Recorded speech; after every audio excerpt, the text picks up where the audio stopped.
This is big for the Celtics as we have multiple topics to break down. First, Jaylen Brown's hopping on Hot Ones, Jrue Holiday and Derrick White honored on Slam Magazine, and even more details revealed on the Celtics sale. All of that and more. We're going to be diving in and looking at how this is going to affect Brad Stevens, Joe Mazzulla in constructing this team, and how they're going to get ready for the future of the Celtics.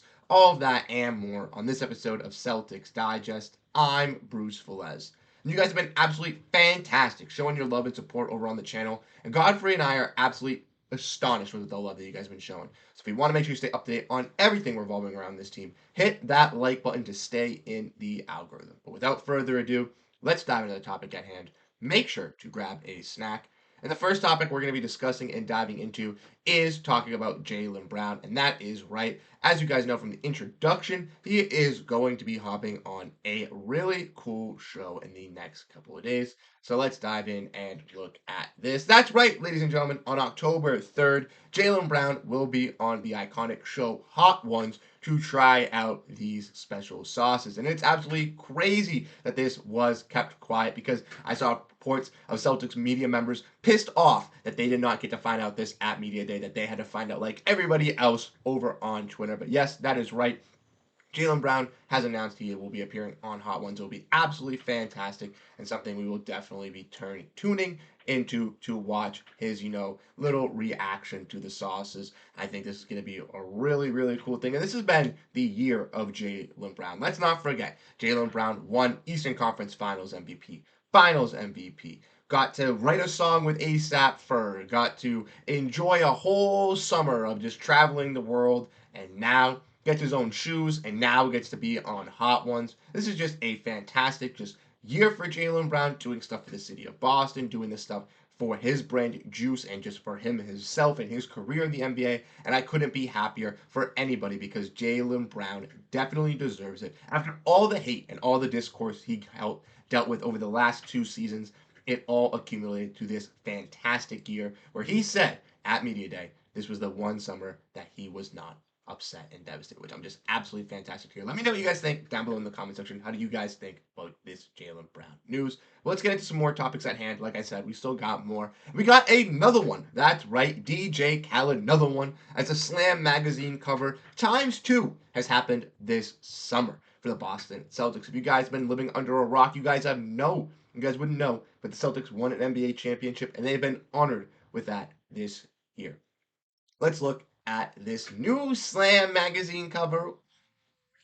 That's right, ladies and gentlemen. Look at those two NBA champions, those two Olympic gold medalists, the two best defensive guard duo in the NBA. It is your stock exchange, Derrick White and Jrue Holiday. And these two are featured on this month's Slam magazine, which is absolutely crazy. This edition, I'm eyeing this. I know a lot of people are going to be looking to cop this.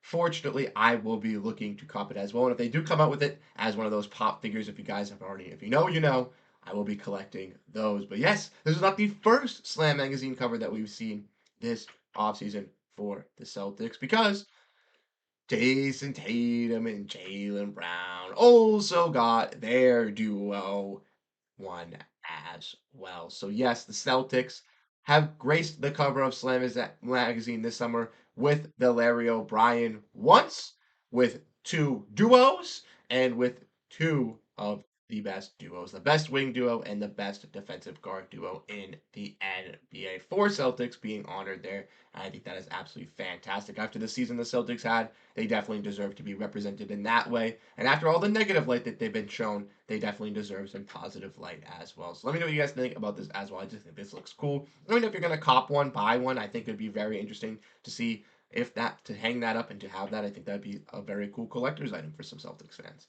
But let's get into the meat of the bones of the video. Let's get to the part where you guys clicked in, which is the Celtics sale in depth. And we have a little bit of an update here for you guys on the Celtics sale. And it was brought to us yesterday, courtesy of Adam Himmelsbach of the Boston Globe. If we want to look at this, we can see he wrote an article where banks begin contacting prospective Celtics buyers this week, per source. And as we all know, the sale for the Celtics has been a topic of discussion this entire off season. from going from the Celtics, giving all these guys contracts, and Jayson Tatum and Jrue Holiday and Derrick White and Kristaps Porziņģis this year, Jaylen Brown last year, to then just selling the team, bringing everybody back, and some Celtics fans getting really scared about that. More news has kind of, surfaced through in the funnels, and we've kind of gotten a little bit of a breakdown. But as we all know, the sale is going to happen, and it's going to happen in the near future. So we got some more in-depth stuff to kind of get into that. Now, courtesy of Keith Smith here, he did a fantastic breakdown with Trevor Lane on the front office show, where he talked about how obviously this is, I'm going to paraphrase this, but it's not obviously just a Celtics players thing or just a front office thing. There's so many other X factors that go into kind of figuring out how much this team is valued at. You have to value obviously the player contracts, the coaching contracts, the training contracts, the memberships that they have with their partnerships now, with Amica now. There's already all these little things that you have to value and kind of total up the price it pays to play at the stadium, the price it pays for the tickets. All that stuff has to be obviously estimated value to kind of get the sale kind of estimated for the Celtics team to get a number produced. But we're already seeing that kind of getting done behind the scenes with the banks kind of getting started with that. We're going to have a little bit of a breakdown for it for you guys here. So let's get into that for you guys. Like I said, 3 months after the Grusbeck family announced its intention to sell them its majority stake in the Celtics, the process is expected to begin in its earnest this week, according to a source with direct knowledge of the situation. JP Morgan and Bott and MSD Banks, which were retained to facilitate the sale, are scheduled to be in contact with a small group of individuals who could become controlling buyers, the sources said. This group will include potential buyers who express interest in the team and other qualified buyers who have been targeted by the sale facilitators. With these important steps, the source said the sale will remain in its early stages and that the new prospective buyers could emerge later in the process. Jordan Park, the Grusbeck family's financial advisor, is also expected to be in touch with other financial institutions and potential minority investors. So basically, don't get your hopes up right away. The banks are in contact with people that this week want to buy the team, want to figure out how much they have to invest in the team. But we could find out that there's multiple investors this week and then some of them shut out. We could find out in later weeks that there are new investors coming in from up the grounds that want to be investing in this team. It's going to take a long, long process, as we all know, and we've all heard from the breakdown. A buyer is expected to be in place by late 24, early 25, with at least 51% of the deal completed at that time, where the rest will be closed in 2028, with lead owner Wyc Grousbeck intending to remain the governor of the team until then. So, like we said, the sale is expected to take place by late this year, early next season, with the buyer having full intention paying at least half the money for the team up front, where Wyc Grousbeck will then remain the manager and owner until 2028, maintaining the team, making sure that it stays afloat, making sure that everything is in control, and then new ownership will take over once Wyc gets all that money. We've seen something similar with the Minnesota Timberwolves in their sale, but obviously with roadblocks kind of coming in between and kind of stopping that. And hopefully that's not the case for the Boston Celtics as they get into their sale here. But let's keep diving in and let's look at the last one as well. Soon after the sale was announced, Celtics co-owner Steve Pagluka stated that he would be a part of the bidding process to become a majority owner, but the rest of the potential field has remained private.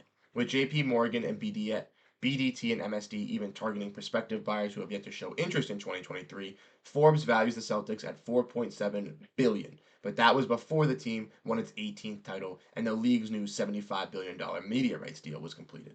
The final price is likely to be more than $5 billion, but the cost of running the team will be steep. The Celtics, who are favored to repeat as champions, are projected to have more than $500 million in combined salaries and tax penalties into 2025-2026, including a luxury tax about $280 million. So yes, you have to pay a pretty penny to get this team up front, around $5 billion, maybe even a little bit more than $5 billion. Plus, you have to take on the oncoming tax penalties and know the tax penalties for the future of making sure to keep this team to stick in the luxury tax. That's why a team like Minnesota, who is running into these issues getting into next season, had to seemingly blow it up kind of referencing to the How About Them Celtics podcast. Shout out to the boys, Jack and Sam. I was listening to their episode today, and they also were talking about this, where Jack was mentioning how the Celtics are most likely going to have to do this in the near future as well, starting as early as next season when Porzingis' contract, his extension's coming up, and it is looking a little bit more restrictive with these penalties of being a luxury tax team for multiple seasons in advance. The Celtics are going to have to move off of some of these older players or maybe injury-prone S-type players on these long inflated contracts to get back younger, cheaper players to fill in their depth. Or maybe some of these guys, like the Lonnie Walkers or the Jaden Springers or the Xavier Tillman, will step up and take those contracts in the money as well. But we don't know. We'll have to get and see. As we all know, Steve Pagluka is possibly one of the buyers. There's some other people named around the buyers. One person that has declined to comment on it is the Fenway Sports Group. They have declined to say anything after the Red Sox season has ended. So who knows? Maybe they'll get back into it in the fray later on. We have no idea, but we should get some more information leading up to it this week. And maybe by the end of the calendar year, we'll have some concrete news on who the potential top 2, 3 guys are, or maybe even the sale being set up to be at least halfway done. So let me know what you guys think down below in the comment section. What do you guys think? Who do you guys want to see the owner? Personally, I'd like to see Steve keep this ownership in the name, in the ownership group that's already taken care of it, and for it not to be sold somewhere else. But let me know what you guys think down below. Once again, I'm Bruce Veliz. You guys have been absolutely fantastic showing your love, support, and everything over on the channel. And Godfrey and I really do appreciate it. So keep hitting that like button, keep hitting that subscribe button, get us to that goal of 6,000 subscribers before the start of the season. The Celtics take on the Denver Nuggets in Abu Dhabi Friday at 12 p.m. And we will have content breaking down all of that and more leading up to it. So make sure to stay tuned. Have a great rest of your day. Peace out and go Boston Celtics, baby.